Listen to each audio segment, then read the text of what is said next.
وَإِذَا خَوَّلَهُ نِعْمَةً مِّنْهُ، جب ہم اسے اپنی طرف سے نعمت عطا کر دیتے ہیں، نَسِيَ مَن كَانَ يَدْعُو إِلَيْهِ مِن قَبْلُ، تو وہ ایسا بھول جاتا ہے جیسا کہ اس نے کبھی ہمیں پکارا ہی نہیں تھا۔ یہی ہوتا ہے، یعنی دنیا میں لوگ اللہ کو پکارتے ہیں، اللہ تعالیٰ مصیبت پریشانی حل کر دیتا ہے، اس کے بعد وہ یا تو اور ہستیوں کی طرف اس تکلیف کو دور کرنے کو منسوخ کرنا شروع کر دیتے ہیں، یا وہ کہتے ہیں جی میری تو پلاننگ ہی بڑی چنگی سی، دیکھو نا میں اس ٹائم بڑا منو سمجھ آ گئی سی کیا ہونا ہے تو میں کر لیا سی، تو انہوں اللہ کا بندہ جنی مرضی سمجھ آ جائے، اللہ کے سامنے تو اتنے فیکٹرز ہیں کہ کسی بھی انسان کو کسی بھی وقت وہ آنے واحد میں ہیرو سے زیرو اور زیرو سے ہیرو کر دے، اس کے لیے کوئی مسئلہ ہے؟ یعنی انسان کی ساری پلاننگز دھری رہتی ہیں، جیسا کہ مولا علی رضی اللہ تعالیٰ عنہ علیہ السلام کا قول ہے کہ میں نے اپنے ارادوں کے ٹوٹنے سے اپنے رب کو پہچانا ہے، ان میں پورا ارادہ کر لیتا ہوں، سارے کے سارے سرکمسٹانسز فیوریبل ہوتے ہیں میرے لیے، ڈن، اچانک پتہ ہی نہیں چلتا کہ یہ کیا ہو گیا، ایسا ہو جاتا ہے میرے بھائیوں۔ اور یہی چیزیں بیسیکلی اللہ تعالیٰ اپنا آپ انسان کو دکھاتا ہے کہ کوئی شخص اللہ تعالیٰ سے کبھی بھی آزاد نہیں ہو سکتا، حتیٰ کہ آپ دیکھ لیں سورۃ الکہف میں آیا کہ اے نبی علیہ السلام کبھی ایسا نہ ہو کہ آپ یہ ایک بات کہیں کہ میں کل یہ کام کروں گا اور آپ انشاءاللہ نہ کہیں، ایسا کبھی نہیں ہونا چاہیے، انشاءاللہ کے ساتھ کہنا ہے۔ اگر وقت کے پیغمبر کو یہ بات کی جا رہی ہے، ہمارے محبوب صلی اللہ علیہ وآلہ وسلم کو، کہ آپ نے کبھی مستقبل کے بارے میں انشاءاللہ کے بغیر بات نہیں کرنی، کبھی نہیں کرنا ہے میں کام کروں گا، مگر یہ کہ انشاءاللہ ماشاءاللہ کے ساتھ، کیونکہ انسان تو صرف ان فیکٹرز کو دیکھ رہا ہوتا ہے نا جو آپ کے سامنے، ہم نے کئی بار چیزیں دیکھی ہیں، ہر فیکٹر کاؤنٹر کرتے ہیں، میرے جیسا تو وہمی بندہ کوئی شاید چھوڑتا ہی نہیں ہے، پھر بھی کچھ کوئی نہ کوئی پاک نکل آتی ہے، کیوں نکل آتی ہے؟ انسان کبھی آزاد نہیں ہوتا اللہ سے، اس کی تقدیر سے کبھی آزاد نہیں ہو سکتا، اسی لیے الحمدللہ عرصہ دراز سے ہم اپنی پوری ایفرٹ کر کے اس کے بعد اللہ پر ہی توقع رکھتے ہیں، اور میں یعنی جتنا اپنے دنیاوی معاملات میں یا دین کے کام میں ریسورسز کو مینج کرنے میں وہمی ہوں نا، اس سے زیادہ میں الحمدللہ عرصہ دراز سے اللہ کے بارے میں وہمی ہوں کہ جب میں سب کچھ کر لیتا ہوں نا، اور مجھے سب سے زیادہ جس چیز کی ٹینشن ہوتی ہے نا وہ اللہ کی ہوتی ہے کہ اللہ تعالیٰ کو رکاوٹ نہ ڈال دیں، اللہ کی طرف متوجہ رہتا ہوں ہر معاملے میں، اور اس کا میں نے پھر پازیٹیو رزلٹ دیکھا ہے کہ میرے بگڑے ہوئے کام جس میں میں نے کئی چیزیں اوور لک کی ہوئی ہوتی ہیں وہ پھر اللہ نے سنبھالی ہوتی ہیں، وہ خود بخود ریزالو ہونی شروع ہو جاتی ہیں، پتہ ہی نہیں چلتا کہ کہاں سے اللہ تعالیٰ معاملات کو سیدھا کرتا ہے۔ وَمَن يَتَّقِ اللَّهَ يَجْعَل لَّهُ مَخْرَجًا وَيَرْزُقْهُ مِنْ حَيْثُ لَا يَحْتَسِبُ، یہ قرآن کی آیت ہے سورہ طلاق کی، جو کوئی اللہ پر تقوی اختیار کرے گا ہم اس کو وہاں سے رزق دیں گے کہ اسے گمان بھی نہیں ہوگا۔ ان اللہ بالغ امری، اللہ تعالیٰ اپنے کاموں کو پورا کر کے رہتا ہے، اللہ نے جو ارادہ کر لیا نا جس کام کو بلوغت تک لے کے جانے کا وہ اس نے کر، لیکن قد جعل اللہ لکل شیء قدرا، لیکن ہر چیز کے لیے اللہ نے ایک اندازہ مقرر کر رکھا ہے، یعنی جب وہ وقت آئے گا نا تبھی وہ معاملات ہوں گے، اس سے پہلے نہیں ہو سکتے، آپ جتنا مرضی ٹل لگا لیں، جس چیز کا جو وقت ہے وہ اسی وقت پہ ہونا۔ تو اللہ تعالیٰ فرماتا ہے کہ یہ جب ہم ان کو عطا کر دیتے ہیں پھر یہ فوراً اللہ کو بھول جاتے ہیں۔ وہ میں اگلے دن وہ قاسم علی شاہ صاحب کی ایک ویڈیو دیکھ رہا تھا، انہوں نے بڑی اچھی بات کی واسف علی واسف صاحب کے حوالے سے، وہ کہہ رہے تھے کہ وہ بتا رہے تھے کہ اللہ کی طرف آپ کی توجہ اور توکل کا لیول کیا ہونا چاہیے۔ ایک تو وہ توکل ہے جو ہمیں واعظین کی تقریروں میں نظر آتا ہے، ان کی کتابوں میں نظر آتا ہے، پریکٹیکلی وہ 1% اللہ پہ توکل نہیں کرنے والے ہوتے۔ اگر اللہ پہ توکل ہو تو وہ اپنے چاہنے والوں اور مریدین سے چندے اکٹھے نہ کر رہے ہوں اور ایک ایک چیز کی ٹینشن کر رہے ہوں، تو وہ ایسے معاملات نہیں ہوتے۔ وہ میرے ایک دوست ہیں، یہ واقعہ آپ نے یاد رکھنا ہے، میں دوبارہ آپ کو قاسم علی شاہ صاحب والا بات میں سناتا ہوں، مجھے ایک اور واقعہ یاد ہے۔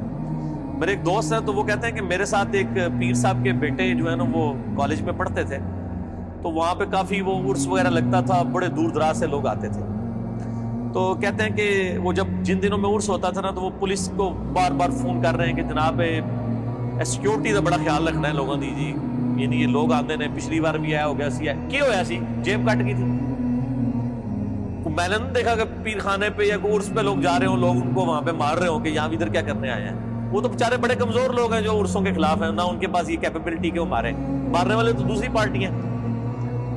تو کہتا ہے میں نے اس کو کہا یار تم اتنی ٹینشن کیوں لیتے ہو، مطلب جو آ رہا ہے اس کو کہتا ہے جی اللہ تو بندے ہوئے جیبا کاٹ دیں گے سانو کہ دیں گے تھے آگے. یہ اس نے خود بول کے کہا، اس نے کہا ہمارے مریدین کی اگر جیبیں کٹ گئیں تو یہ ہمیں کیا دیں گے، تو ہمیں ان کی جیبوں کی زیادہ فکر ہوتی ہے. اور مریدین اس لیے سے جا رہے ہیں کہ پیر صاحب جو ہے نا وہی ہماری حفاظت کرنے والے ہیں، اور پیر صاحب آپ کی جیب کی حفاظت کے لیے خود پولیس کے محتاج ہیں. آپ اندازہ کر لیں. اور وہ قاسم علی شاہ صاحب کہنے لگے کہ وہ واصف علی واصف صاحب ایک مجلس میں فرما رہے تھے کہ اللہ کے بندوں میں اور دنیا داروں میں کیا فرق ہوتا ہے. وہ کہتے ہیں اللہ کے بندے جو ہوتے ہیں نا ان کو کوئی اگر پتھر بھی مار دیتا ہے نا آ کے تو ان کو پتھر مارنے پر بھی غصہ نہیں آتا، وہ اوپر دیکھ کہتے ہیں یا اللہ خیر ہے، وہ غلطی ہوگی. کیوں؟ یہ حقیقت بات ہے کہ فاعل حقیقی اللہ ہے. یہ ذہن میں رکھیے گا. آپ کو جو مخلوق کی طرف سے تکلیف بھی پہنچتی ہے نا اس کا فاعل حقیقی بھی اللہ ہے، کیونکہ جو ہزاروں تکلیف کے درمیان ہرڈل بنا ہوا ہے اسی نے اجازت دی ہے نا کہ چلو ایک چونڈی انہوں وڈ لے جائے، کیونکہ ہزاروں تکلیفیں تو اس نے آلریڈی بلاک کی ہوئی ہیں. ہمیں تو پتہ ہی نہیں کہ کہاں سے. آپ نے اگر یہ چیز دیکھنی ہے تو آپ حیران ہوں گے کہ چھوٹے بچوں کا بڑا ہو جانا یہ معجزے سے کم نہیں ہے. بچے جس طرح اندھوں کی طرح بھاگتے ہیں، ایک کن پٹی پہ صرف ایک جو ہے کارنر لگنے کی مار ہے نا بچے کی ڈیتھ، بڑا بندہ مر جاتا ہے. کس طرح بستروں سے گرتے ہیں، جا کے کبھی کہیں گرتے ہیں، سیڑھیوں سے نیچے گر جاتے ہیں، کہیں جا کے لگتے ہیں، کبھی کچھ ٹوٹ جاتا ہے، کبھی ادھر آ کے بندہ کہتا ہے اوہ شکر ہے جی بس نیڑے ہی بچا ہے، اللہ نے بچے اللہ نے بچایا ہوتا ہے. ہمیشہ ہی بچ جاتا ہے بندہ. کتنے بچوں کی آنکھیں نکل جاتی ہیں بچپن میں، ورنہ تو آدھے ادھر جو ہے وہ کانے بیٹھے ہوئے ہوں. یہ اللہ نے بڑے کیے ہوتے ہیں. یہ اللہ قرآن پاک میں آیات ہیں، اللہ فرماتا ہے کہ ہم نے فرشتے معمور کیے ہوئے انسانوں کی حفاظت کے اوپر. یہ ساری چیزیں اللہ لے کے چل رہا ہوتا ہے. لیکن اللہ فرماتا ہے جب ہم تکلیف دور کر دیتے ہیں پھر کہتے ہیں یہ تو کوئی کہہ دیتا ہے بزرگوں نے کیا ہے، کوئی کچھ کہہ دیتا ہے، کوئی کچھ کہہ دیتا ہے. وہ ایک مجھے لطیفہ یاد آ گیا. وہ ایک بندہ جو ہے وہ سمندری طوفان میں پھنس جاتا ہے اور جب وہ ڈوبنے لگتا ہے تو کہتا ہے یا اللہ منو بچا لے، میں دیکھ دیا گا تیرے نہ دی. ٹھیک ہے جی، تو اللہ تعالیٰ بچا لیتا ہے.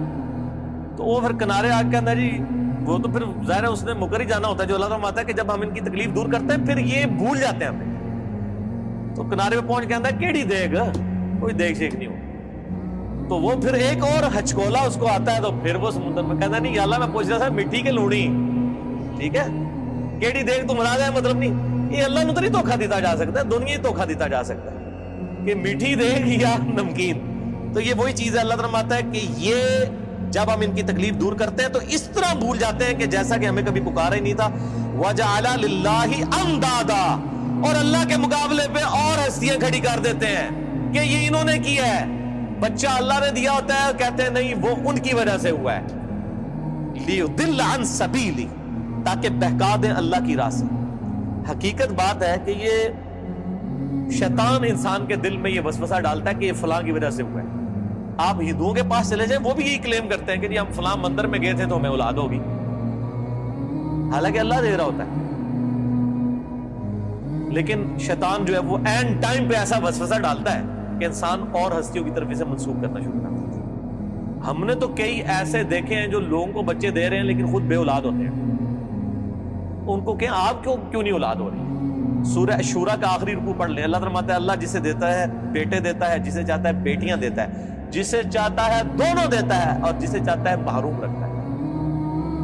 نبی علیہ السلام کی صرف ایک بیوی ہے جس سے اولاد ہے، سیدہ خدیجہ سے، یا ایک ماریہ قبطیہ سے سیدنا ابراہیم علیہ السلام پیدا ہوئے، وہ بھی فوت ہو گئی. باقی آپ کی ساری بیویاں بے اولاد ہیں. کیا نبی کی بیویوں کی خواہش نہیں تھی کہ ان کی اولاد ہو؟